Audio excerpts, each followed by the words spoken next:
C'est 23. Nouvelles technologies, univers numérique et innovation. Voici une tasse de tech avec Alain McKenna et Pascal Forget. Bonjour tout le monde, bienvenue à un nouvel épisode d'une tasse de tech. Je sais pas vous, mais moi je pense ne pas ajouter de petites saveurs à la citrouille dans mon café, malgré que les couleurs dans les arbres ont commencé à se diversifier, je vais dire comme ça. Mais c'est vraiment, écoute, c'est le plus beau mois de l'année, le mois d'octobre à mon avis, si vous voulez mon avis très personnel. Alain McKenna ici avec Pascal Forget. Salut Pascal! Bonjour, Monsieur McKenna. Je ne partage pas votre enthousiasme pour le mois d'octobre, mais je partage votre enthousiasme pour la technologie en général. Toujours ça, ben oui, effectivement. Je suis content qu'on s'en parle. On va saluer nos partenaires pour 2024, TELUS et Plan Hub. Il y en a d'autres. On va vous surprendre avec ça bientôt. Dans cet épisode, de quoi on va parler à part de citrouille et de saveur de citrouille dans son café? On va parler, écoute, d'Antidote 12, d'iPad mini, de liseuse Kindle, de Netflix, d'Android 15 et en plus de réacteurs nucléaires, je vais glisser Godzilla là-dedans. Ben, j'allais dire, c'est des beaux cadeaux de Noël qui s'en viennent, mais là, parler de réacteurs nucléaires, c'est sûr que si vous recevez un réacteur nucléaire pour Noël, votre papa est peut-être un super vilain dans un film. On sait jamais. Ben parlons-en, écoute, des réacteurs nucléaires, lançons nos espressos de tech sur cette note, parce qu'on en a parlé cette semaine à cause de Google et d'Amazon qui investissent dans les mini-centrales nucléaires. Ça, c'est une nouvelle patente qui s'en vient, là. Des centrales qu'on appelle SMR, des petits réacteurs modulaires, à pas confondre avec ASMR, quelque chose qui sévit sur Internet, là, des madames qui font des bruits bizarres et qui titillent les gens sur Internet. Des petites centrales, écoute, Amazon voudrait des centrales qui font 320 mégawatts jusqu'à 960 mégawatts. Pourquoi? Pour créer de l'emploi, Alain. C'est pas juste pour risquer d'irradier la... Non, c'est pas augmenter le taux de radiation, c'est pour créer de l'emploi. Ça pourrait créer jusqu'à 1000 emplois pour la création de la centrale, construire la centrale elle-même, une centaine par la suite pour son entretien. Pourquoi? Ben parce qu'Amazon veut être net zéro à partir de 2040, pourrait investir dans le solaire, pour investir dans le nucléaire, dans le vent, l'éolien. On n'a pas tous, comme au Québec, de l'hydroélectricité abondante et facile d'accès. Je suis assez déchiré là-dessus parce que je comprends qu'une centrale nucléaire va consommer, va diffuser moins de gaz à effet de serre, de CO2 et pendant sa vie. Je crois que les nouvelles centrales sont beaucoup plus petites, vont moins... Ben, les déchets nucléaires sont toujours l'embêtement, hein, n'est-ce pas? C'est ça. Ça va toujours être pendant au moins 10 000 ans d'avoir des trucs hautement... Mais je comprends que les nouvelles centrales aussi réutilisent ces déchets-là pour faire d'autres énergies par la suite. Il y a comme une possibilité de réutiliser ces déchets radioactifs-là. Bien hâte de voir qu'est-ce que ça va donner, l'accueil de la population. Je parlais avec des gens qui venaient de France, des experts des technologies cette semaine, justement, un peu on parlait pas de ça, mais on a fini par parler de ça, là, le nucléaire. Puis en Europe, ils ont cru au nucléaire au siècle dernier, puis ils le regrettent un peu aujourd'hui. Je sais pas si se relancer là-dedans est une bonne idée, surtout en mettant plein partout des plus petites. Une petite centrale comme ça est suffisante pour alimenter un centre de données. Typique d'Amazon ou de Google ou de Microsoft ou peu importe. Puis je regardais, ces entreprises-là en ont des centaines dans le monde, des centres de données. Donc, est-ce que ça va prendre des milliers de centrales nucléaires pour atteindre la carboneutralité? À mon avis, il y a des gains à faire aussi dans l'utilisation de l'énergie. Je sais pas si vous avez remarqué, mais depuis 2004, une page web ou même une vidéo, ou même prenez Google, prenez YouTube, prenez le site, et comparez il y a 20 ans la teneur, la charge, le contenu dans une page web. C'est x100, je pense, le poids d'une page web. D'ailleurs, c'est un papier qu'il faut que j'écrive. Parce que je suis pas étonné, c'est ridicule. On gaspille de l'énergie avec le numérique d'une façon éhontée, et plutôt que d'être plus efficace, on rajoute des affaires comme des centrales nucléaires. Je pense qu'on s'en va pas nécessairement dans la bonne direction. Ce sera mon opinion éditoriale de la semaine. On retourne aux pages web en noir et blanc, avec juste du texte, pas d'image. Des images de très faible... En noir et blanc. Exactement. Et moi, ce que je me dis quand j'ai vu les centrales nucléaires comme ça plus petites, je me dis, est-ce que ça va faire des plus petits Godzilla? Parce qu'on sait que Godzilla, c'était suite à la bombe atomique. C'est une espèce de réaction du Japon à Hiroshima et tout ça. S'il y a des petites centrales nucléaires, est-ce qu'il va y avoir des petits Godzilla qui vont se mettre à pulluler dans notre environnement? Et oui, c'est ma mascotte. J'en ai un sur mon bureau. Un petit Godzilla. Qui me rappelle... Est-ce que si on met bébé Godzilla puis un écureuil dans un petit dans une boîte, on a un mini Rampage comme le jeu Nintendo de quand on était petit? Allez savoir, je le sais pas. Allons-y. Puis ça ferait d'excellents films sur Netflix. Squirrel versus Godzilla. Voilà. Ouais, effectivement, à suivre. On va aller dans un autre registre parce que cette semaine, il y avait une nouvelle très sérieuse du côté de Netflix. On publiait les résultats trimestriels comme on le fait évidemment tous les 3 mois. Et ce coup-ci, il y a eu des nouvelles surprenantes et je regardais l'action de Netflix pour ceux qui veulent faire un coup d'argent rapide. Il est trop tard, mais l'action, je pense, a pris 340% de valeur depuis 2022 parce qu'il y a eu un creux en sortie de pandémie là où on avait découvert que tout le monde s'est inscrit à Netflix pendant le confinement. Et bien évidemment, ça a créé un creux dans les mois suivants, mais là, on relance la croissance. On a 5 millions de nouveaux abonnés chez Netflix en 3 mois. Et le détail qui, pour nous, est intéressant, parce que ça, c'est une information financière, mais le truc intéressant, c'est que la moitié des nouveaux abonnés optent pour le forfait avec pub. Oh! Donc, quand on dit qu'il y a de la pub partout, ben, c'est pas fini, parce qu'il y en a aussi dans Netflix, et de plus en plus, les gens veulent tolérer cette pub pour aller accéder à moindre coût à du contenu sur Netflix, ce qui ressemble de plus en plus au modèle du câble traditionnel. Je veux pas écœurer personne avec ça, mais tu sais, on se dit, le cord cutting, les services, les plateformes, on a fini de ça, payer puis avoir de la pub. Ce sera mon autre commentaire éditorial de la semaine. Oui, non, mais t'es en feu éditorialement aujourd'hui. Moi, ce que je te dirais, c'est très drôle parce que payer et continuer d'avoir de la pub, moi, ça m'étonne.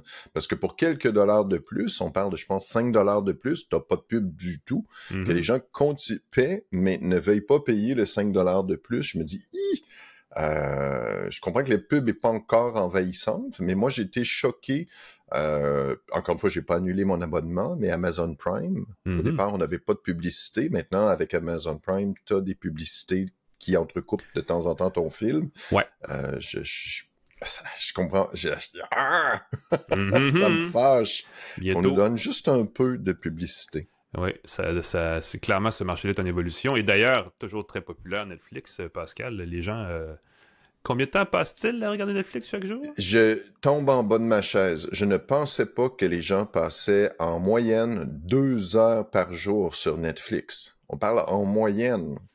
Ben, il doit y avoir des boulimiques de la télé qui regardent ça en rafale tout un week-end de temps. Et ça parce que moi, si j'écoute 2 films par semaine, soyons généreux, c'est 4 heures d'écoute.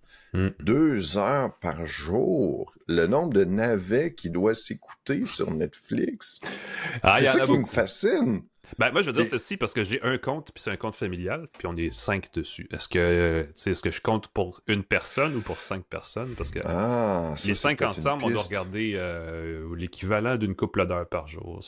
Toi, t'écoutes pas les navets, c'est le reste de ta famille qui écoute des mauvais films. Je peux nommer des noms. J'ai commencé un film qui m'était proposé, parce que c'était film espionnage, action, rigolo. Je me disais, comédie amusante. Écoute, c'était mauvais acteur, à histoire abracadabrante. Tu sais, une espèce de Louis de Funès américain là, qui fait des grimaces puis des drôles de faces, puis c'est supposément drôle. J'ai arrêté le film après 15 minutes et j'ai dit, ne me recommandez pas des mauvais films. Ben, tu sais, pour avoir un catalogue substantiel, Netflix, on l'oublie, mais ils ont acheté tout le fond du sous-sol des studios, tu sais, les films de catégorie B, C, D, E, là, qui sont pas nécessairement des trucs qui se rendent jusqu'au cinéma. Straight, direct to TV. Direct to le sous-sol, ben oui, voilà. Donc, voilà. C'est bon, puis j'ai regardé, c'est quoi le film que j'ai regardé? Un autre film d'action, budget de 40 millions de dollars pour un film très conventionnel, pas de gros effets spéciaux. J'ai comme 40 millions, c'est quelque chose qui me fascine ici. Ouais. Mais, écoute, et là, je vais faire un lien avec la suite, tu vas voir comment je suis subtil. C'est pas quelque chose qui va m'empêcher de dormir. Non, mais déjà, si tu souffres de problèmes de sommeil, sais-tu que tu peux tester la qualité de ton sommeil en portant un appareil connecté, tel une montre? Non. Bon, ça. Alain, tu m'apprends des choses. Écoute, j'ai été un peu... pas dire éberlué, je vais pas dire estomaqué, mais j'ai trouvé ça drôle à la limite. Vous savez que la nouvelle Apple Watch, et c'est pas la seule évidemment, mais détecte l'apnée du sommeil. Ça, c'est une nouveauté. Je crois à logiciel, je suis pas sûr si ça s'applique strictement aux nouvelles Apple Watch, là, la série 9 ou je ne sais trop, la série 10, je sais pas on est rendu où. Mais là, cette fonction-là, n'est-ce pas, vous informe le lendemain matin quand vous avez mal dormi que c'est peut-être parce que vous souffrez d'apnée du sommeil basé sur l'accéléromètre, basé sur des données biométriques qui sont captées par la montre. Et là, imaginez-vous donc les gens, parce qu'évidemment, les gens qui voient ça sur leur montre ou qui ne le voient pas, s'inquiètent d'avoir des troubles de sommeil et deviennent anxieux et développent ce qu'on appelle de l'orthosomnie. Donc, une anxiété chronique donc, ils ont peur de mal dormir, donc, qu'est-ce qu'ils font? Ben, ils dorment mal. Comme quoi, oui, puis c'est pour ça, j'ai vu passer un article qui disait « Arrêtez là, de vous paniquer parce que vous avez mal dormi, parce que c'est... » Et là, c'est très drôle de rappeler aux gens que c'est normal de se réveiller pendant la nuit. En même temps, rappeler, on le sait pas, on nous dit « Hey, tu te réveilles 6 fois par nuit, je dors pas bien. » Non, c'est tout à fait normal d'avoir des périodes où on s'éveille sans s'en rendre compte la plupart du temps. Ah oui, exact. Sommeil plus léger, c'est des cycles, le sommeil. C'est tout à fait normal de pas avoir 100% de sommeil profond. C'est tout à fait normal Puis habituellement, encore une fois, la dette de sommeil, on peut pas y aller éternellement, mais si tu as une nuit qui est moins... Normalement, le lendemain, tu rattrapes. C'est très, très flexible, fluide, le sommeil. Ouais. Puis c'est pas normal, en tant qu'être humain, de se sentir moins réveillé certains matins, pour toutes sortes de raisons. Et j'ajouterai ceci, si vous dormez mal avec votre Apple Watch, peut-être c'est parce que vous portez une Apple Watch, parce que c'est pas un appareil qui est confortable au poignet quand on dort. Mais ça, c'est mon opinion personnelle. Si vous dormez mal, c'est peut-être votre Apple Watch. Ben, ce serait pas un bon slogan. Ce serait pas un bon slogan. C'est pas comme ça que tu fais vendre des produits, mais c'est pas ça notre but. Au contraire, on veut que les gens dorment sur leurs deux oreilles. On sait que c'est techniquement impossible, parce que chacune des oreilles est opposée, en tout cas. On est oui, dormir, mais bon, bref. Oui, dormir, c'est vrai que dormir sur ses deux oreilles, c'est pas... Déjà, dormir une bonne nuit de sommeil, On va vous chanter des chansons à la fin de l'émission pour vous endormir. Vous écouterez ça en fin de soirée.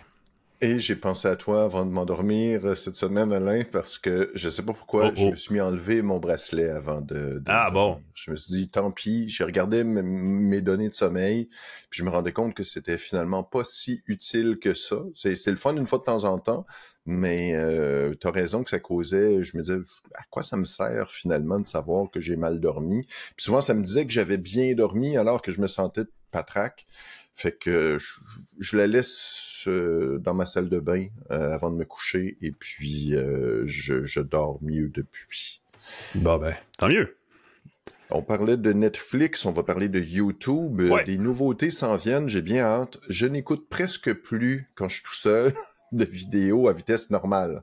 Je les écoute en accéléré, souvent jusqu'à 2 fois la vitesse. J'active les sous-titres et je me rends compte que le monde dans la vraie vie parle très lentement. Mes podcasts aussi, je suis rendu que je les écoute à 2 fois la vitesse. Le nôtre, on parle pas pire, mais même à ça, je l'écoute à 2 fois la vitesse pour me réécouter. On va pouvoir ajuster le temps, la vitesse à laquelle on peut écouter ou réécouter ces vidéos par incrément de 0.05. On pouvait y aller par 1.25, 1.5 fois, 2 fois, 1.75. On va pouvoir ajuster de façon plus granulaire. 1.2, 1.25, 1.3, 1.35. Ce que je comprends très, très hâte, parce que des fois, on ajuste un petit peu en fonction de la vitesse à laquelle la personne c'est clairement pas le seul qui a besoin de ce service-là pour que ce soit raffiné à ce point-là. Non, c'est ça. Puis des fois, c'est un peu le contraire. Si quelqu'un parle trop vite ou tu as des instructions, tu peux l'écouter juste un peu plus lentement. Puis là, ça te permet d'éviter de faire des pauses tout le temps. Ça va être dans l'application seulement, ce que je comprends. Pas dans la version en ligne encore. Je m'étonne, encore une fois. Le mobile first, je suis peut-être vieux, mais moi, j'aime écouter des vidéos sur un écran avec un vrai écran, pas juste un téléphone à la verticale. Ça m'attriste de voir des enfants devant des télés rivés sur leur petit écran. Et on va pouvoir avoir une minuterie pour limiter son temps sur YouTube. Et ça, encore une fois, ça me fascine que tu aies besoin d'avoir une minuterie qui arrête automatiquement pour toi. C'est même pas, je comprends de contrôle parental, de dire tu as 2 heures de YouTube par semaine ou par jour. C'est vraiment pour dire, après 2 heures, on arrête, puis on arrête, tu vas pouvoir dormir. Probablement parce qu'il y avait du monde qui regardait des vidéos, puis qui dormait, puis qui se réveillait avec une vidéo plus criarde que les autres. Ouais, bon point. Ça m'inquiète. Ah, les mauvais plis. Il y en a un autre mauvais pli. On va parler un petit peu d'automobile parce qu'on a parlé du Cybercab la semaine dernière de Tesla, le taxi autonome. Et vous savez que les voitures autonomes, il y a comme un nouvel élan. Là. On en a parlé il y a quelques années. Ça a été, bon, on s'est rendu compte que c'était pas parfait. On a mis ça un petit peu en sourdine et là, ça revient. Et là, aujourd'hui, on apprend que la NHTSA, qui est l'organisme fédéral américain qui s'occupe de sécurité routière, va enquêter sur 4 décès liés au système autopilot de Tesla. Ça, c'est le système d'aide à la conduite avancée qui, selon les plus gros fans de Tesla, permet de lire le journal tout en laissant la voiture se conduire elle-même, ce qui est absolument pas le cas. Faites jamais ça. Vous n'allez pas apprécier le décrochage du système sans votre plus fine attention. On dit que dans des situations où de faible luminosité, entre autres, quand la visibilité n'était pas top, le système n'était pas non plus à son meilleur. De façon générale, ces systèmes-là sont du gros, ont un défaut de marketing, je veux dire comme ça, parce qu'ils sont présentés comme une solution à un problème qui n'existe pas. On devrait toujours être concentré sur ce qui se passe devant soi quand on conduit une voiture. Et ces systèmes-là font exactement le contraire. Ils encouragent la déconcentration parce qu'on laisse la voiture prendre des décisions, donc on est un petit peu moins focus, n'est-ce pas? Et on perd... et là, quand le système décroche, il faut comme tout d'un coup, récupérer toute cette attention d'un coup, et c'est difficile. Il y a la technologie en voiture, il faudra en reparler. Et heureusement, je tiens un autre balado sur le sujet, également chez Cogeco. Mais c'est pas ça que je voulais dire. Ce que je voulais dire, c'est que il y a aussi les écrans tactiles. De plus en plus, les voitures ont des tableaux de bord dépouillés. Hein, il n'y a plus rien. C'est juste littéralement une tablette maintenant. Oui. Et là, on te patente un espèce d'équivalent de gros iPad dans le milieu de la place et tout est en menu tactile avec des icônes trop petites pour mes doigts. Et ça, les amis, ça coïncide. L'émergence de ces écrans-là dans les tableaux de bord coïncide avec une hausse du nombre d'accidents de la route. Imaginez-vous donc. Fait que les technologies, à un moment donné, c'est bien le fun, mais il faut savoir quand s'arrêter. Tu vois, je fais un lien avec ta nouvelle d'avant. Et ça nous permet de finir sur cette bonne note nos espressos de tech, parce qu'on s'en va directement dans la section actualité, vrai de vrai d'une tasse de tech. Section, segment, période, moment de la balado qui est présentée par InfoBref, que vous connaissez sans doute, l'infolettre quotidienne qui tombe dans votre inbox le matin à 5h très tôt. Et qui vous réveille si vous laissez la petite alarme sur votre téléphone qui fait bing et ça vous réveille en plus. Mais ça, c'est de bonheur pour se réveiller 5 heures. Ce qui est le fun, c'est qu'elle, l'infolette d'InfoBref, est déjà là. Donc, vous pouvez la consulter avec votre café du matin sans problème. C'est ça prend 5 minutes, 10 nouvelles, vous savez tout ce qu'il y a à savoir. Et vous allez sur infobref.com, c'est gratuit. Ça vaut la peine de jeter un coup d'œil. Il y a des bonnes petites nouvelles là-dedans. Et ensuite, vous venez écouter une tasse de tech, parce qu'évidemment, on est là. Et nous, on va vous parler de techno un peu plus. Et on va le faire dans un français de plus en plus soigné, n'est-ce pas? Parce que on peut pas le faire, parce qu'il faut passer par la version audio, mais on peut le faire dans nos textes. On a vu cette semaine, ça a fait jaser. C'est une tradition quasi annuelle avant le lancement d'une nouvelle version du logiciel Antidote par Druid Informatique. Antidote, si vous connaissez pas ça, c'est l'autocorrecteur intégré à Word et à plein d'autres applications sur ordinateur qui est développé au Québec par une entreprise qui s'appelle Druid, qui est utile quand on travaille à l'écrit beaucoup, mais qui peut être utile pour faire des courriels, pour aller sur le web, pour développer des sites web, pour plein d'affaires. Et là, ils n'échappent pas à la tendance, ils intègrent de l'intelligence artificielle cette année. Il y a 5 nouvelles fonctions dans Antidote 12 que j'ai notées. On peut reformuler du texte en conservant le sens original. Ben, ça ressemble un peu à ce que nous propose Gemini chez Google et ces affaires-là. Oui, Copilot et compagnie, la reformulation. Sauf que là, c'est de la reformulation qui se veut... qui ne déforme pas nos propos et qui tient compte de la révision d'Antidote. Fait que ça, c'est assez chouette. Là, on nous propose des révisions qui s'éloignent de notre version originale. Donc, tu écris une phrase et là, il va te proposer quelque chose de similaire avec des mots changés un peu plus, s'éloigner. Ouais. Très utile pour...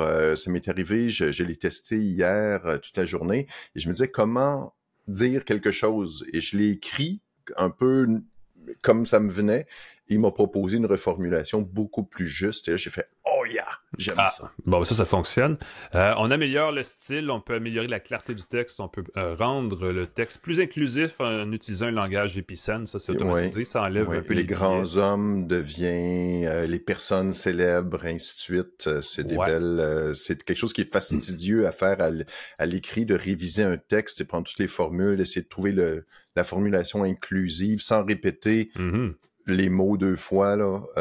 C'est assez pas pire pour ça. Assez pas pire pour ça. Assez pas pire. On peut synthétiser du texte et on peut aussi atténuer le ton d'un message qui serait trop méchant. Donc ça, c'est pratique dans les courriels, entre autres. Surprenant, tu tapes quelque chose, si tu écris en majuscule, si tu écris faites ça maintenant, il va dire le plus tôt possible, il va atténuer. Puis ça, c'est une belle analyse, détecter les mots qui peuvent être perçus comme étant vexants dans son texte. Et comme je viens de publier un billet là-dessus sur mon site pascalforget.com, et souvent quand tu écris sur le web, tu écris impulsivement, tu écris un message de service à clientèle, quelque chose comme ça, répondez-moi maintenant, là, écoute, adoucis un peu ton ton. C'est assez amusant. J'imagine une capsule de François Pérusse, là, juste avec ça, il me semble qu'il y a moyen de faire du rigolo, là, où on a l'avant et le après de ces messages. Oui. On pourrait rigoler. C'est un correcteur qui est aussi très omniprésent, Antidote 12, si vous voulez, si pour le travail, vous écrivez un peu partout tout le temps, c'est pratique parce que ça détecte, même jusqu'en anglais, des erreurs qu'on peut faire. Il y a un mode correction express là, qui se fait aussi dans les navigateurs web, donc si vous allez sur gmail.com, vous pouvez l'utiliser. Il y a plein de nouveaux mots, 4700 nouveaux mots et locutions en anglais, 3200 nouveaux mots et locutions en français. Il y a des nouveaux mots, je vous les donne, il y en a 3 exemples. Déconjugalisé, chimichurri, qui est pas mal meilleur, et voisin gonflable, qui est pas loin de chez nous. Bref, des termes très actuels. Aspirationnel n'est pas encore là, par exemple. Bon, clairement, ils sont pas... il en manque quelques-uns. Ça va être une note pour Antidote 13 l'année prochaine. On verra bien. J'espère. Si vous utilisez la langue française ou anglaise même, et que dans votre travail à l'écrit, vous avez besoin d'un outil, c'est une bonne... Moi, ce que j'aimerais dans cet outil-là, et je leur dirai directement, c'est qu'ils ajoutent... il y a beaucoup d'applications de transcription de la voix vers le texte qui existent, mais c'est toujours souvent basé sur une IA ou un système qui est à la base anglophone. Si on pouvait avoir Antidote qui transcrit nos notes vocales et qui en plus les corrige dans un français correct, ça serait magique. Ça changerait ma vie. Je pourrais même le chanter. Mais je suis pas... moi, ce que j'ai trouvé vraiment le fun, j'utilise beaucoup Google Docs, j'utilise Gmail, l'intégration marche beaucoup mieux. Le petit correcteur express, c'est une petite fiole qui apparaît quand tu écris ton texte.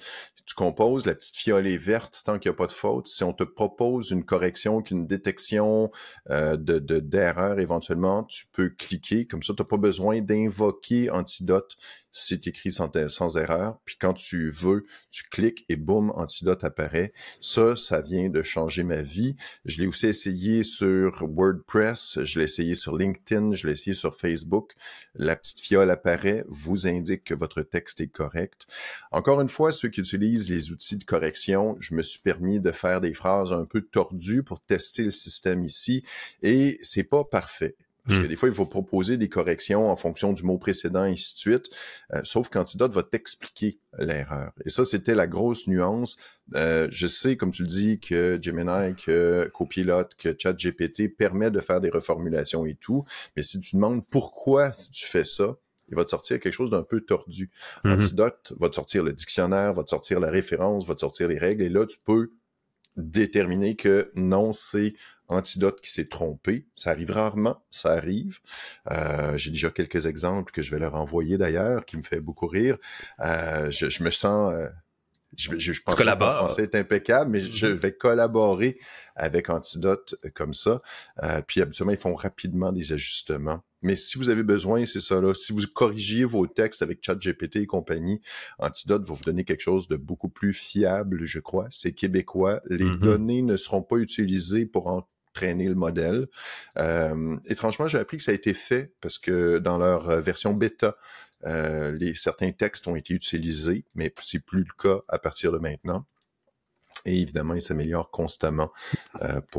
C'est un vieil ami Antidote quand on travaille. On est rendu à la version 12. Ouais. La grande question, quand est-ce qu'on va arrêter d'avoir des versions, un peu comme Gmail. On n'est plus à la version 137 de Gmail. On n'est plus à la version... mise à jour on fait juste continue. mettre des mises à jour régulières. Puis il va peut-être avoir juste un petit feature drop, comme Google le fait, pour signaler des petites nouveautés. Bon point. Comme Windows aussi, mois. c'est un peu rendu comme ça, effectivement. Tout à fait. Ouais. Ah, bon point. À suivre. Oui. Parlant de lire et d'écrire, il y a des nouveautés du côté d'Amazon et de son Kindle. Des belles nouveautés d'ailleurs. Je regardais ça, c'est intéressant ce qui s'en vient. Belles. Ouais, moi qui est un fan de papier électronique et de liseuse, je suis assez enchanté. Il y a la Kindle de base, 6 pouces, 16 gigaoctets de stockage de base. Elle coûte 144 $. Et attention, la grosse nouveauté, elle est en verre matcha. Donc vous allez avoir une liseuse qui est beaucoup plus jolie que le blanc ou le noir traditionnel. Il y a la Paperwhite 7 pouces, donc un peu plus grande, un peu plus sophistiquée, 25% plus rapide, résistante à l'eau, 184 $. Il y a une version signature de la Paperwhite. Ça, encore une fois, moi qui aime les liseuses, je suis un peu émoustillé par ça. Elle est 230 $, il y a 32 gigaoctets de stockage et la recharge par induction est possible. Fait que si on a un socle de recharge par induction, on peut simplement laisser sa liseuse sur le socle. Et ça, c'est vraiment une bonne idée, parce que si on a sa liseuse sur le bord de son lit, on peut tout simplement déposer sa liseuse sur son socle, toujours chargée. Il y a une version pour enfants de la Kindle Paperwhite qui est garantie sans stress de 2 ans. C'est pas juste pour les enfants, c'est aussi pour les brise-fer, ceux qui brisent leur appareil. Leur garantie sans stress, là, c'est tu peux la casser en 2. Je crois qu'on te la rembourse sans poser de questions. Elle est un petit peu plus chère, mais elle est vraiment chouette. Il y a la nouvelle Scribe, et ça, je suis très surpris qu'il ait déjà mis à jour. 10.2 pouces de diagonale. Elle ressemble beaucoup à la Remarkable. La version Remarkable 2, la super tablette. Et là, on combine la liseuse et la possibilité de prendre des notes manuscrites sur sa liseuse. Ça m'émoustille beaucoup. C'est 500 $ canadiens. On n'a plus de liseuse avec les boutons.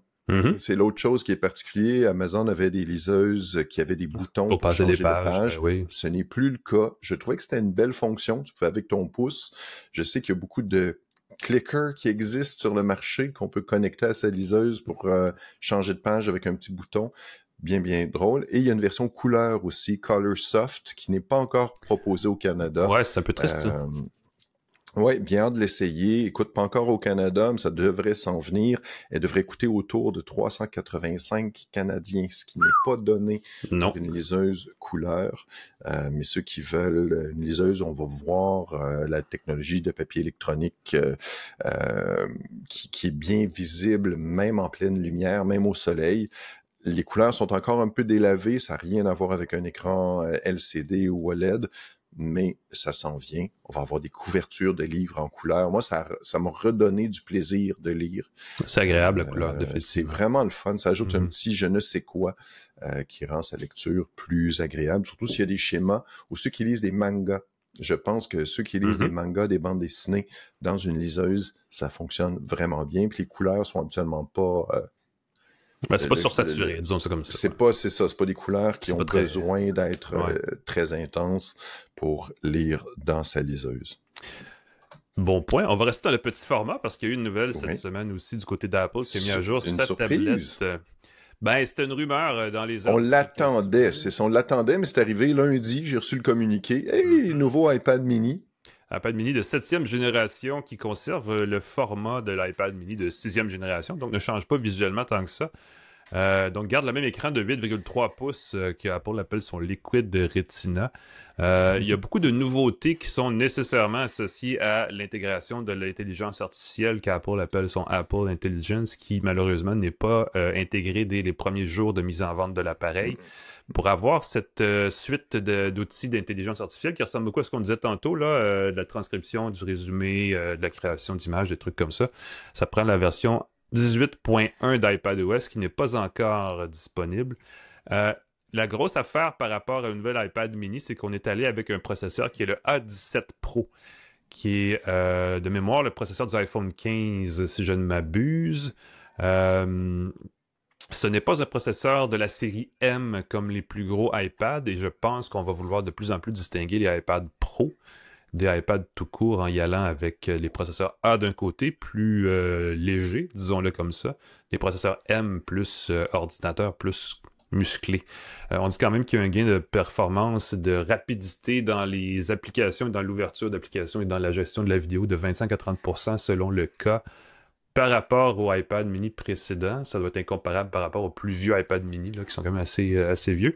On a joué un peu la même recette qu'avec l'iPhone. On parle de jeux vidéo maintenant avec du ray tracing intégré, du lancer de rayons, comme on dit en bon français, de façon matérielle, donc ça va plus vite de ce côté-là. J'ai hâte de voir, on a présenté, entre autres choses, la possibilité d'écrire manuscrit sur l'écran avec un Pencil Pro. Et ça améliore l'écriture manuscrite. Ça fait pas de transcrire en texte, ça fait juste comme rendre votre gribouillage, si vous êtes comme moi, là, un peu plus lisible. Il faut vraiment que j'essaye ça. On a aussi plein d'autres affaires, mais comme je le disais, ça vient aussi avec la compatibilité au Pencil Pro. Donc, si vous aviez déjà un Pencil, je sais pas comment vous dire ça. Pas un stylet, un Pencil Pro. Un Pencil, qui est un stylet. Pencil Pro, c'est le tout nouveau, c'est le plus cher des pencils, bien sûr, celui qu'on peut pincer, rouler, plein d'affaires. Il y a un stylet de base à connexion USB-C aussi qui peut être compatible, mais il y a comme maintenant 4 versions de Pencil, de stylet chez Apple. Il faut s'assurer d'avoir le bon. Ça vient mêlant vite, là, puis c'est des accessoires qui finissent par coûter cher, donc ça, c'est un peu un irritant. Il y a des haut-parleurs stéréo si on met l'appareil en mode paysage, donc plein de petites nouveautés comme ça. On parle d'une autonomie d'une journée de 10 heures. Toujours. Je ne comprends pas comment les journées ne font pas 24 heures chez Apple, mais bon, c'est un autre cas. Probablement qu'on l'utilise à gauche, à droite de temps en temps et ça dure 10 heures, mais on en a pour 24 heures quand on l'éparpille dans la journée, allez savoir. Ça, c'est pas inchangé. Ce qu'on a fait, c'est qu'on a doublé la mémoire, le stockage de 128 Go sur la version de base pour le vendre au même prix, 679$. Je répète, 679$. C'est pas une aubaine, je vais vous dire ça comme ça. Moi, c'est certainement un de mes 2 iPads préférés. Ils ont quand même une belle gamme, là, mais c'est mon goût. Il y a combien de iPads? C'est un de tes 2 préférés? Ben, c'est pas que j'en ai 18 chez nous, mais si j'avais acheté un iPad, je regarderais le mini ou le Pro, qui est plus la productivité. Mais, et je dis ça parce que ça dépend de ce que vous faites avec. Ma grande fille, qui est une cégepienne avertie, s'en sert beaucoup de son iPad pour travailler, pour faire ses travaux d'école. Tu sais, elle a même acheté un clavier patente, là, un étui-clavier, donc ça lui sert beaucoup. Personnellement, je m'en sers pour faire des trucs plus légers. Donc, un iPad mini, moi, tombe bien dans ma main pour lire, entre autres, et pour faire plein d'autres trucs. Donc, je trouve que c'est un beau format, surtout par rapport à iPad de base. Un peu plus cher, nécessairement un peu plus petit, mais quand même, je trouve qu'il offre une expérience qui est pas... Il n'y a aucune dégradation de la qualité d'expérience, même si le format est un peu plus petit. Mais c'est vraiment une question de goût rendu là et de budget aussi, parce que ça monte vite, le prix de ces affaires-là. Oui. Donc, allez savoir. Mais bref, il est là, il sera en vente le 23, donc la semaine prochaine, l'iPad mini de 7e génération. Si c'est quelque chose qui vous titille, ça s'en vient. Je parlais tantôt, on disait, parce qu'il y avait la rumeur dans le nouvel iPad mini qui circulait depuis quelques semaines, on parle aussi d'un nouveau MacBook Pro qui s'en viendrait avec le processeur M4 dans les prochaines semaines. Donc, stay tuned, comme on dit en Californie, dans les bureaux de Tim Cook.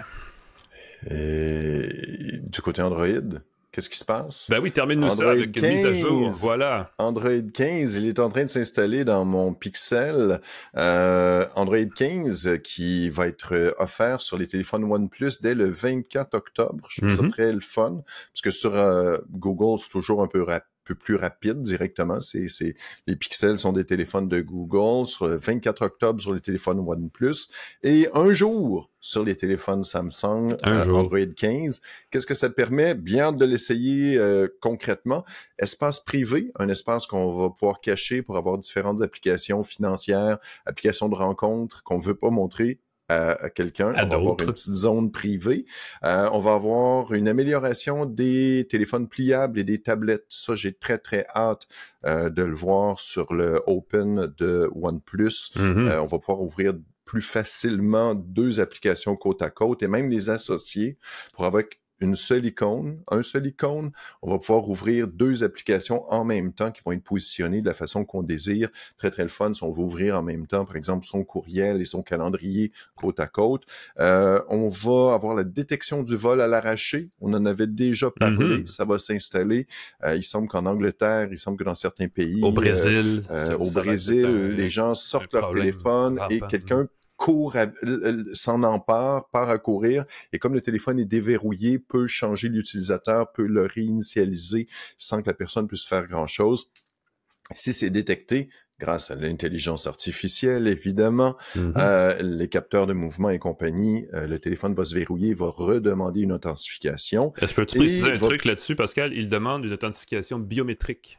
Si ça voilà. Pas juste le code, parce que n'importe qui peut rentrer un code, mais reproduire votre pouce ou votre face, il n'y a que vous qui pouvez le faire. C'est plus difficile, à moins que le voleur parte avec le téléphone votre pouce, et notre pouce. Ouais, ça c'est une autre conversation. Là, ça doit faire mal. On veut pas ça, ou son visage, encore plus troublant, dégueu.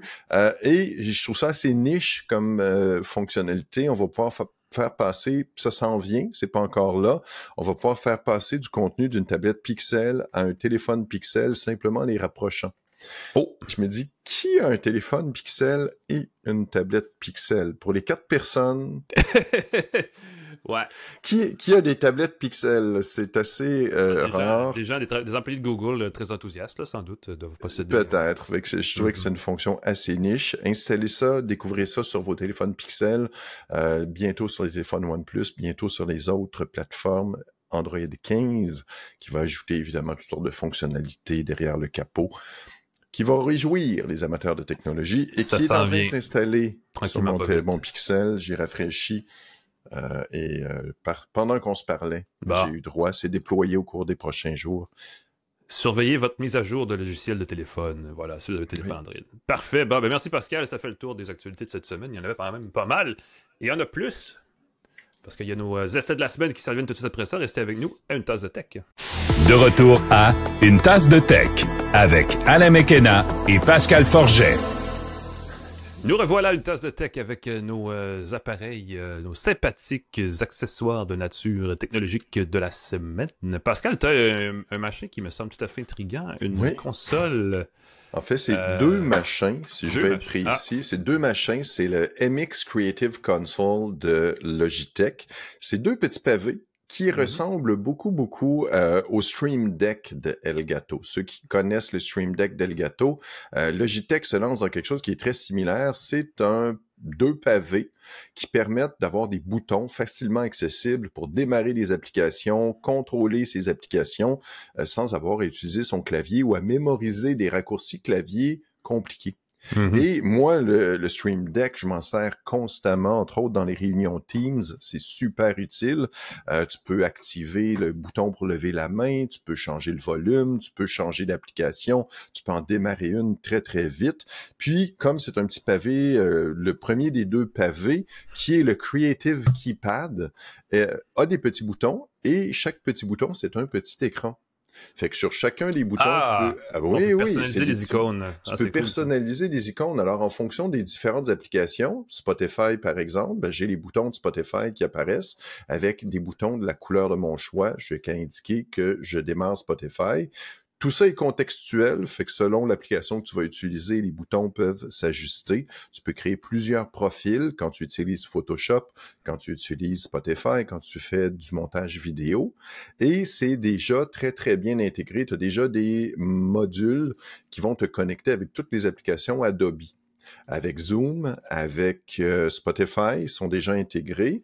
Pour les autres applications, entre autres DaVinci Resolve, les autres logiciels de montage, dans ce genre-là, les applications sont moins intégrées.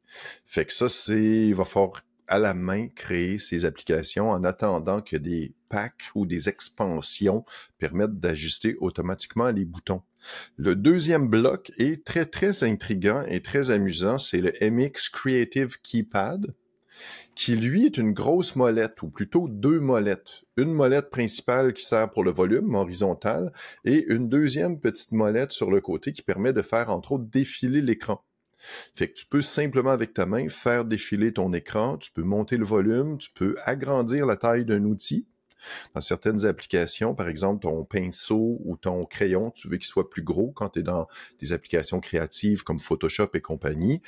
Je m'en suis pas servi beaucoup de cette option-là parce que on offre 3 mois d'abonnement aux applications de Adobe pour tester. Donc, 3 mois qui sont inclus pour les tester, mais j'utilise des applications qui sont pas aussi bien supportées. Mais ce pavé-là, ce qui est particulier, c'est que tu as ta souris d'un côté, ton pavé, tu le mets où? Parce que moi, je pense constamment, tu peux pas passer de ça te ta prend un souris. troisième bras, là, comme un peu. C'est ça, ça prendrait une troisième main. Tes boutons, je peux comprendre. Tu lâches ta souris, tu appuies sur les boutons. Alors, j'ai découvert que le Creative Dial Pad, j'ai-tu appelé Creative Dial Pad? Il est écrit derrière. C'est bon. Creative Dial Pad. Je l'ai mis de l'autre côté. J'ai ma souris du côté droit. J'ai le Creative dans le pad du côté gauche. Et donc, je peux, avec une main, contrôler ma souris. Je quitte mon clavier. Je peux naviguer dans une page web, faire dérouler. Je peux aussi avancer en arrière, reculer, avancer d'une page web à l'autre. Très, très pratique. Et puis, évidemment, je peux programmer chacun des boutons en fonction de ce que je fais. Ce que je trouve fantastique, c'est que tu n'as pas à mémoriser de raccourci clavier. Entre autres, avec le Dialpad, moi j'utilisais le Stream Deck, le Creative Keypad avec les petits boutons lumineux, facile à voir même si c'est peu éclairé. Pour chaque application, on voit les boutons avec les fonctions, on peut les personnaliser avec l'icône de son choix, avec du texte de son choix. On peut démarrer des minuteries, on peut démarrer la capture d'écran, on peut changer de piste avec sa musique, intégrer les emojis. Je sais pas pourquoi tout le monde veut qu'on intègre des emojis dans les conversations. Tu as un bouton sur ton iPad, tu appuies dessus, pouf, tu as tes emojis. Le clavier d'emojis. Puis ça, c'est vraiment utile. Monter, éteindre le volume sans avoir à chercher sur ton clavier. On sait que c'est pas tout le monde qui ont des claviers avec des boutons de fonction qui sont clairs ou des fonctions dédiées. Si on a déjà un clavier avec des belles fonctions préprogrammées, ça devient redondant. Mais je trouve que c'est une belle option. Je trouve que c'est vraiment là, si vous voulez faire un cadeau à votre productivité ou à votre bureau, si vous travaillez beaucoup, vous avez vos petits boutons. Moi, je m'en sers pour Spotify. Pas besoin de changer de fenêtre. Il y a une chanson que j'aime. J'appuie sur le bouton. La chanson se met comme chanson aimée. Je veux changer de chanson. Je change le volume de Spotify sans avoir besoin de toucher à des fenêtres ou déplacer ce que je fais. J'adore ça. Puis encore une fois, si j'étais infographiste, par exemple, tu peux rapidement changer la taille de tes outils, travailler plus. Ça demande un peu d'habitude, parce que si tu es habitué avec ta souris, c'est une souris programmée, c'est un clavier bien programmé avec des raccourcis où tu as mémorisé ces raccourcis-là. Jetez un coup d'œil sur le MX Creative Console, qui intègre le keypad. Je vais le lire ici. Le keypad et le dial pad. Donc on peut. Le iPad, il faut que je le dise, il est sans fil. Et il y a jusqu'à 2 ans, c'est des piles qui sont à l'intérieur, des piles AA. Et étonnamment, il y a jusqu'à 2 ans d'autonomie. Wow. Et là, ils disent dans les instructions, ils veulent que ce soit écologique. Ils disent, hey, des piles qu'on jette, qu'on remplace, c'est-tu plus écologique? Ils disent, sur la durée d'utilisation, ça consomme tellement peu d'énergie. Puis moi, j'haïs pas l'idée de pouvoir, après 2 ans, remplacer des piles qui peuvent être rechargeables de toute façon pour utiliser ça. Puis t'as pas de fil, t'as pas à brancher une fois de temps en temps ton pavé. Le pavé, lui, est branché en permanence pour avoir un meilleur contrôle, une meilleure rapidité. Combien ça coûte tout ça? Combien tu serais prêt à payer, Alain? Ben, je sais pas trop. Moi, celui avec les touches m'intéresserait particulièrement. Je paierais, je vais dire, un maximum de 70$ pour ce bel accessoire. 70$, tabarnouche. T'es 200$ en dessous, Alain. Ah, mon Dieu, mais c'est... Le Creative Keypad et le Dialpad sont 270$. Ah, parce qu'ils sont vendus ensemble, ok. C'est ça, sont vendus ensemble. C'est à comparer avec les produits Stream Deck d'Elgato, qui sont à ce moment-là plus spécialisés. Il y en a un maintenant avec des curseurs, avec des boutons. Il y en a qui ont 3 boutons. Il y en a qui ont 3 boutons, 9 boutons, j'ai 12 boutons. Il y a différents modèles du Stream Deck. C'est à comparer. Le Creative Keypad de Logitech a 9 boutons, plus 2 boutons pour changer en dessous. Quand même. 9 boutons avec des écrans, puis 2 boutons pour changer de configuration, passer d'une application à l'autre, par exemple. Donc 30$ du bouton. C'est ça que 30$. J'avais pas vu ça comme ça, mais c'est tout à fait. Mais tu as aussi le dial pad. Avec la roulette, avec la molette. Voilà, ça revient moins cher par bouton si tu calcules tous les boutons qu'il y a sur les différentes applications. Jetez un coup d'œil là-dessus. Ça s'appelle le MX Creative Console de Logitech. Beau produit pour augmenter votre productivité. C'est très beau sur un bureau, je trouve. Ça fait chic et de bon goût, effectivement. Ça fait chic. Merci, Pascal. Moi, je vais revisiter un truc dont tu as parlé la semaine dernière pour ajouter, parce que j'ai mis les deux côte à côte. Tu as parlé du Roku la semaine dernière, le récepteur télé, que j'ai finalement déballé parce que j'avais pas eu le temps à ce moment-là. Aimes-tu la télécommande lumineuse? Moi, ça a changé ma vie.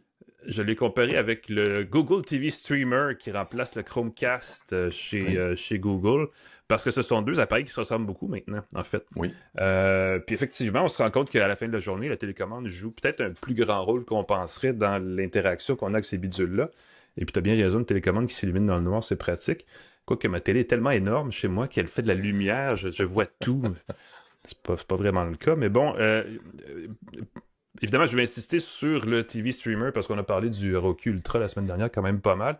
Je sentais le besoin de comparer les deux, surtout parce que les deux coûtent à peu près 130$. Je pense que le Roku, il est comme, mettons, 125 ou quelque chose comme ça, mais ça revient à 130$ avant les taxes, ça revient pas mal au même prix.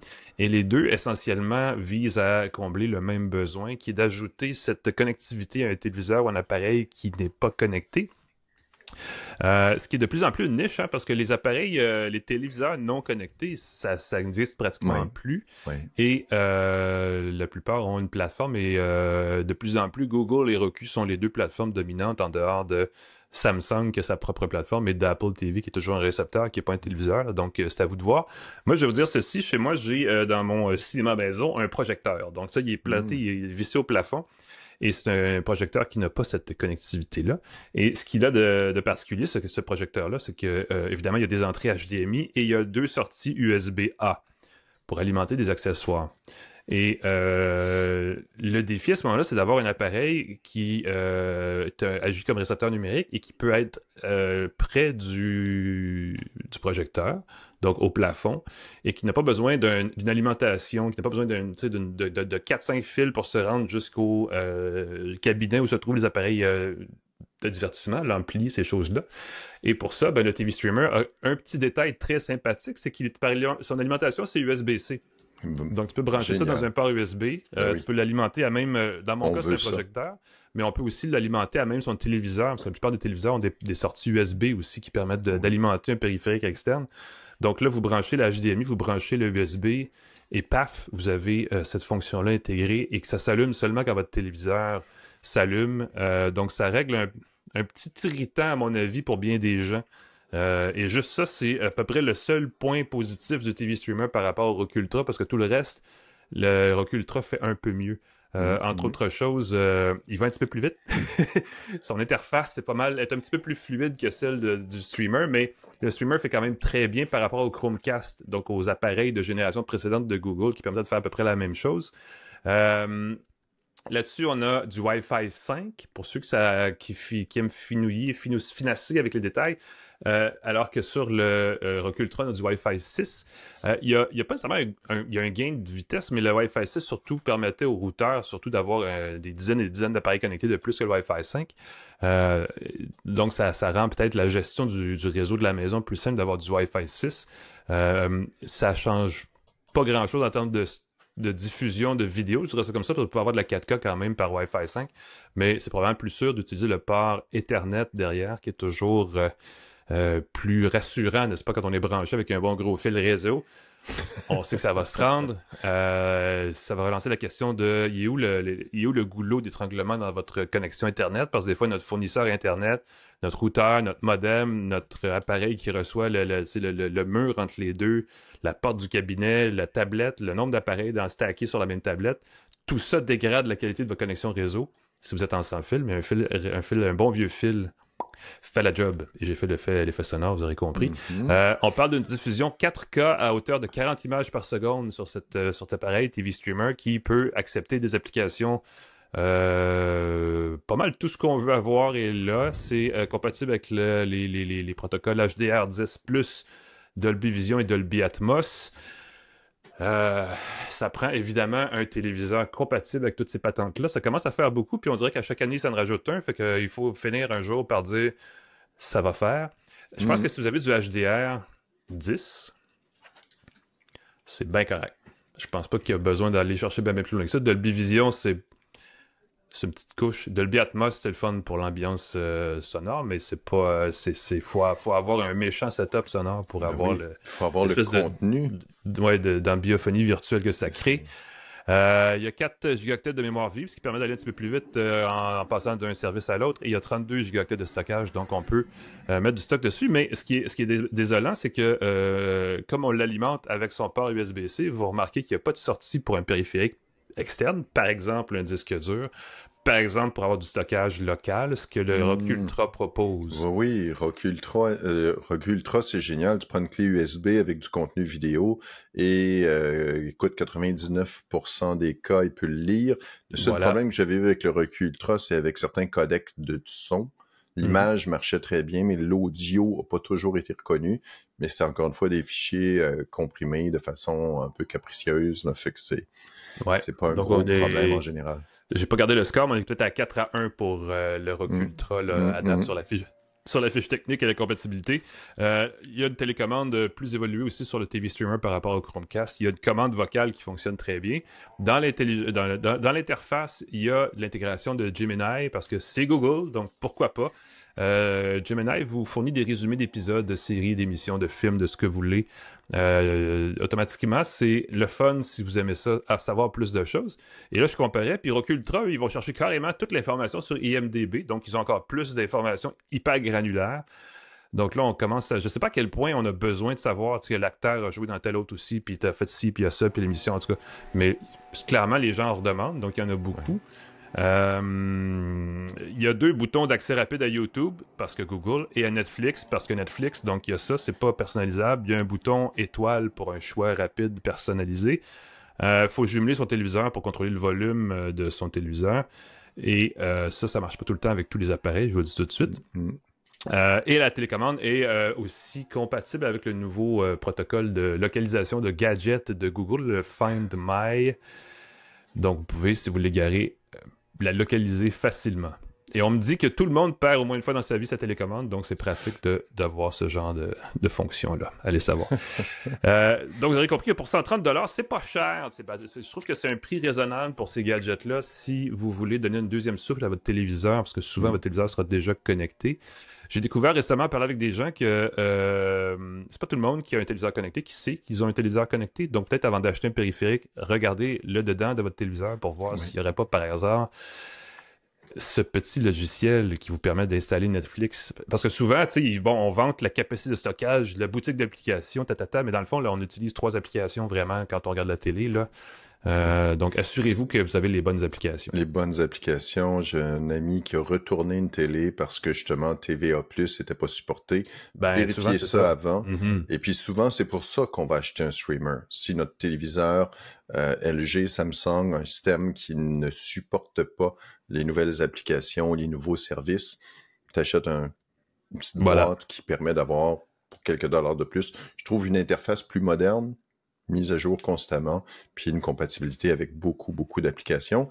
Puis si on utilise, moi le Roku, le truc particulier, c'est le Roku Channel qui permet de regrouper tout ce qui est gratuit. Ils ont les services gratuits. Et ça, c'est assez rigolo parce que des fois, tu sais pas quoi regarder, tu n'as pas le goût de payer pour un service. Tout ce qui est offert gratuitement, il va te le regrouper dans le Roku Channel. Puis ça, pour ça, je pense que je ne l'avais pas mentionné la semaine dernière. Non, tu fais bien de le dire parce que c'est peut-être le dernier élément entre les deux, c'est que le Roku Ultra, effectivement, Roku, de façon générale, a une meilleure offre de contenu, soit regroupé ou soit exclusif, effectivement, par rapport à... Mais le TV Streamer, avec le protocole Chromecast, tout ce que vous avez sur votre téléphone peut être poussé sur le téléviseur. Oui, donc ça... mais si vous avez un téléphone Android, très une question de confort, de comment vous voulez l'utiliser, mais on y arrive. Donc c'est un petit peu savoir qu'est-ce que vous avez comme bébelle déjà chez vous, de déterminer ce qui ferait un meilleur complément, soit entre le TV Streamer et le Roku Ultra. J'ai pas vu les nouveautés de Fire TV, peut-être qu'on va les voir, je sais qu'il y a des nouvelles tablettes, tout ça chez Amazon, mais parce que c'est l'espèce de troisième plateforme... mettons, grand public, là, qui n'est pas associé à une marque de téléviseur spécifique là, qui existe aussi. Il y a évidemment l'Apple TV, mais ça, c'est Apple, donc c'est une autre histoire. Mais là, pour ceux qui écoutent, Google et Roku sont au milieu de ce mouvement-là, donc ça peut être intéressant de considérer. Et à ce prix-là, ben... Ouais. Moi, je me permets de voter pour 95% des gens, je pense, vont préférer le Roku, qui est compatible avec iOS, Android, permet de faire plein de choses. Ceux qui ont un téléphone Android vont peut-être préférer, ceux qui aiment pousser du contenu de leur téléphone du côté Android vont préférer le streamer de Google. Mais c'est, encore une fois, je pense que bien des gens vont préférer Roku. Mon petit doigt me dit ça. Ah, donc ça, il y a un crinqué de YouTube, effectivement. Exactement. Voilà. Merci nos partenaires. Ah là là, moi j'ai hâte d'écouter mon streamer ou Roku. TELUS Plan Hub, merci d'être là, merci de nous permettre, de financer ce podcast, de nous permettre d'offrir du contenu de qualité chaque semaine. C23, le groupe Cogeco qui diffuse et distribue le podcast partout dans l'univers. Claude Hébert et Jean-Christophe Ouellet à la mise en onde. Alain, on peut te lire sur la presse. Yes. On peut me lire sur pascalforget.com. N'hésitez pas à nous écrire, à nous commenter, à nous liker, à nous retweeter. Nous re-xer. Je suis moins fan de X parce que ce que j'ai cru comprendre, c'est que on est en train on se dirige vers une plateforme de plus en plus axée sur les fausses nouvelles. C'est pas le fun. Ah, c'est épouvantable. Et d'ailleurs, il faudrait que de façon symbolique, je considère à chaque fois couper X. Mais en même temps, si je peux continuer de propager du contenu, je peux continuer de diffuser du contenu qui est validé, qui est réel, qui est écrit par une vraie personne. Ben oui, voilà. Faut le faire. Ce serait dommage. Ce serait dommage de me retirer de cette plateforme. Je pense que la plateforme, je pense que la plateforme en souffrirait. On va continuer à publier la balado et de toute façon, on est aussi sur les plateformes balado, donc n'hésitez pas à vous abonner et à nous revenir la semaine prochaine pour une autre tasse de tech. Salut tout le monde.